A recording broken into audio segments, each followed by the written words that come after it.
So now we have all of the edge loops that we're going to need to create our straps, our reinforcing straps. So now we can get on to making them.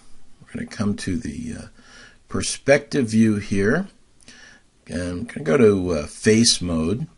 Now we need to select all of the faces that are part of the straps, but I'm going to do this in a slightly different way. I'm going to marquee select everything, then hold down the control key, and with the selection tool basically just deselect those faces that are not going to be part of the straps. So just choose which ones I want to include, which ones I don't want to include here.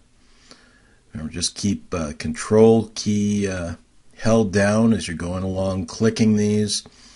If you deselect one that you actually need to have selected, you can hold down the shift key and add it back to the selection. The one thing you don't want to do though is click on any of these without either the control or the shift key, because that'll basically ruin all the work that you've done. We'll come around to the other side, and I think I might have forgotten these little corner squares on the other side, but we can go back and get them. So we'll just grab all of these.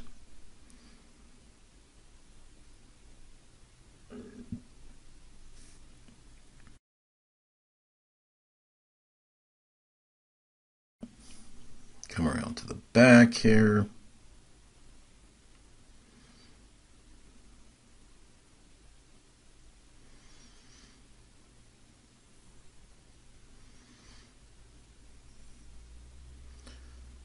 Okay, get those.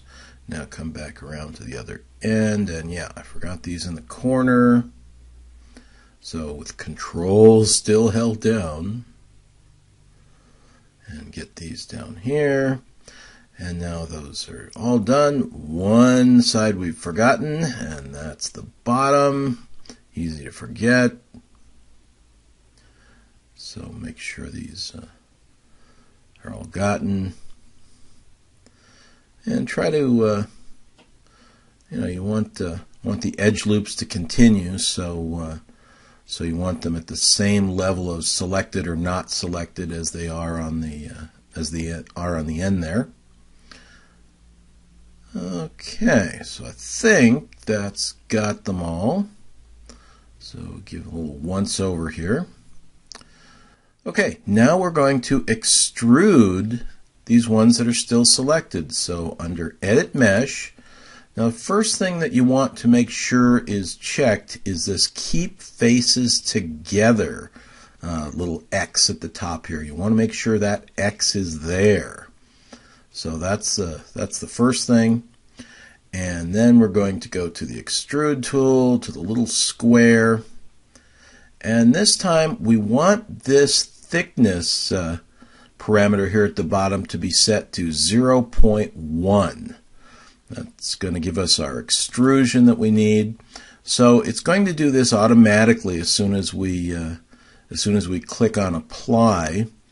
We're not going to have to drag anything out, so we want to make sure that that thickness is reasonable. If it's not reasonable, we'll just undo and try it again, but let's see what we get here. So click apply, and there it is, and that actually looks pretty good. And I've done this before, so I kind of knew it would. So we can close the window and zoom in here, and you see these little edges, these little raised edges. That's how you know. And it's, this is just some metal strapping here, so the thickness is just kind of up to us. We maybe want to make a little bit exaggerated so that it's obvious to the viewer what's going on with this. But as we move around, we can find anything that wasn't quite selected correctly. It'll be a little more obvious now that we've got this extruded. So and then we're going to go to the File menu and save this. And we get our student version notice. That's good. Okay, And that's it for extruding the reinforcement.